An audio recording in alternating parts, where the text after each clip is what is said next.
Friends అందరికీ నమస్కారం అండి. ఇప్పుడే అందిన వార్త ముఖ్యంగా రైతులకు సంబంధించి 3 శుభార్తలు అయితే రావడం జరిగిందండి.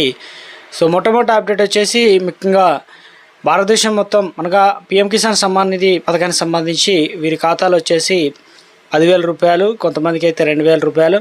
అదేవిధంగా తెలంగాణ రాష్ట్రంలో ఉన్నటువంటి రైతులకు సంబంధించి 2 లక్షల ఆపైన రైతులకు గుడ్ న్యూస్ అయితే రావడం జరిగింది.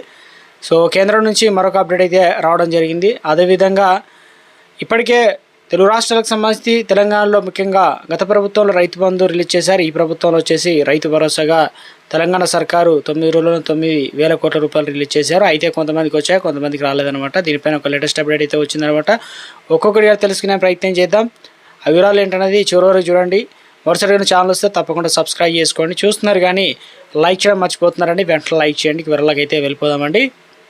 మొట్టమొదటి అప్డేట్ వచ్చేసి పీఎం కిసాన్ సమ్మాన్ నిధి యోజన పథకానికి సంబంధించి మీరు తప్పనిసరిగా ఇందులో వచ్చేసి లిస్ట్ అనేది వచ్చిందనమాట. లిస్టులో వచ్చేసి దాదాపు 6,000 మంది అయితే వీరికి ఏదైతే పీఎం కిసాన్ అయితే వర్తించదని చెప్పేసి అప్డేట్ అయితే వచ్చింది. ఎందుకు రాలేదు ఏందని తెలుసుకుందాం. ఇక ప్రధానమంత్రి సమ్మాన్ ఏదైతే కిసాన్ సమ్మాన్ నిధి యోజన 21వ విడత సంబంధించి బిగ్ అలర్ట్ అంటే బిగ్ అప్డేట్ అయితే రావడం జరిగిందండి. సో ఇందులో వచ్చేసి ఇప్పటికే సంబంధించి 171 కోట్ల తక్షణ సాయం కింద ఆల్రెడీ పైసలు అయితే వచ్చాయన్నమాట. ఎక్కడ అంటే జమ్మూ కాశ్మీర్ రిలీజ్ చేయడం జరిగింది. రైతులకు అయితే అందాయి వారి అకౌంట్లో. సో ఇవి ఎప్పుడంటే 21వ విడత ఆల్రెడీ 20వ విడత కంప్లీట్ చేసి ఇప్పుడు 21వ విడత కూడా వాళ్ళకి ఇవ్వడం జరిగిందనమాట. ఇక ప్రతి ఏడాది కూడా 6,000 రూపాయల చొప్పున కేంద్రం అయితే అందజేస్తుంది. ఇక 3 దఫాలు వచ్చేసి విడతకు 2,000 రూపాయల చొప్పున 3 విడతలు వచ్చేసి 6,000 రూపాయలు అయితే జమ చేస్తున్నారు.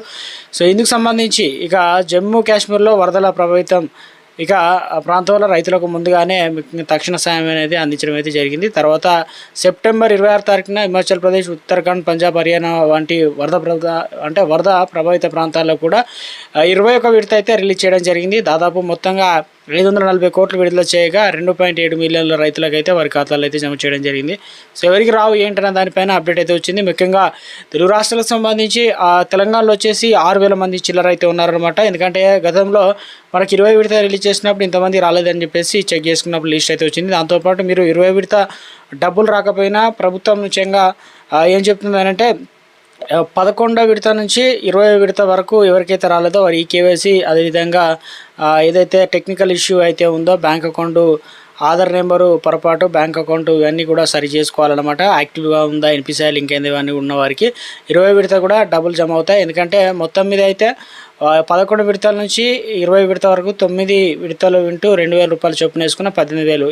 ఎన్ని విడతలు రాకపోతే 10,000, 2,000 ఇలా 2,000 రూపాయలు అంటే ఆల్రెడీ 20 విడత వచ్చిన వారికి 2,000 రూపాయలు అయితే వస్తాయి. మిగతా ఎవరికైతే పెండింగ్లో ఉన్నాయో వారికి ఇవన్నీ కూడా కంప్లీట్ చేసుకుంటే ఒకసారి అయితే నిధులు అయితే జమ అవుతాయి అనమాట.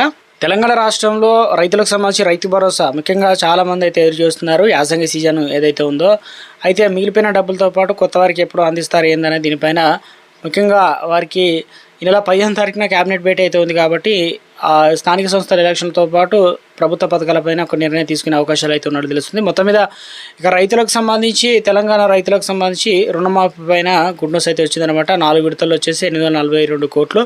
తెలంగాణ రాష్ట్రంలో రైతు రుణమాఫీ కార్యక్రమం సంబంధించి పూర్తిగా అమలు కాకపోవడంతో అన్నదాతల్లో ఆందోళన నెలకొంది. కొంతమందికి వచ్చి కొంతమంది రాకపోవడంతో 2 లక్షల పైబడిన రుణాలు తీసుకున్న వారు గత విడతలో మాఫీ వర్తించని రైతులకు ప్రభుత్వం ప్రకటన కోసం అయితే చాలామంది అయితే ఎదురు చూస్తున్నారు. ఎందుకంటే మరో వారం 10 రోజుల్లోనే యాసంగి సీజన్ మొదలు కావడంతో పెట్టుబడి సంబంధించిన సమస్యలు రైతన్నకు మరింత వేధిస్తున్నాయి. కాబట్టి దీంతో ప్రకృతి వైపరీత్యాలు ఇవన్నీ కూడా చాలామంది ఆపైన ఏదైతే పంటలు పండించాలన్నా అది ఆపై పెరుగుతున్న వడ్డీ భారంతో ఇతర నుంచి డబ్బులు వడ్డీ రూపంలో తీసుకున్నారు. కాబట్టి చాలామంది ముఖ్యంగా రైతులు బ్యాంకు రుణాలపైన గంపడి ఆశలు పెట్టుకొని బ్యాంకుల చుట్టూ తిరుగుతున్నారు.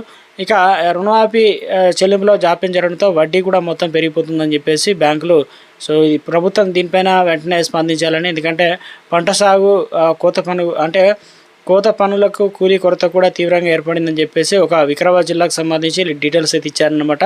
జిల్లాలో కూలీలు దొరకపోవడంతో ఇతర ప్రాంతాల నుంచి వారిని రప్పించాల్సి వస్తుందని చెప్పేసి సంవత్సరం మొక్కజొన్న కోతలు మొదలయ్యాయని వచ్చే నెలలో పత్తి తీసే పనులు కూడా ప్రారంభమవుతాయని చెప్పేసి కిలో పత్తి తీయడానికి 14 రూపాయలు ఖర్చు చేయాల్సి అయితే వస్తుందని చెప్పేసి ఆశగా ఎదురు చూస్తున్నారు. అదేవిధంగా అంటే భారంగా మారుతుంది అంటున్నారు. అదేవిధంగా 2 లక్షల వరకు రుణాలు తీసుకున్న రైతుల విషయంలో స్పష్టత లేకపోవడంతో జిల్లా వ్యవసాయ అధికారులు క్షేత్రస్థాయిలో వివరాలు సేకరణ చేపట్టారు. ఆధారు, పట్టాదారు పాస్ పుస్తకాల నంబరు తప్పుగా నమోదు కావడం, ఒకే కుటుంబంలో ఒకరికంటే ఎక్కువ మంది సర్వే అంటే వేరువేరుగా బ్యాంకులు రుణాలు తీసుకోవడం వంటి సమస్యలు అధికారులు ఎలా ఉన్నాయి ఏంటనేది వాటిని అన్ని కూడా పరిశీలిస్తున్నారు. ఇవన్నీ కూడా కంప్లీట్ చేసేందుకు క్లియర్ కోసం సంవత్సరం గడిచినా కూడా ఎలాంటి ఆదేశాలు రాకపోవడంతో రైతులు నిరాశ చెందుతున్నారు.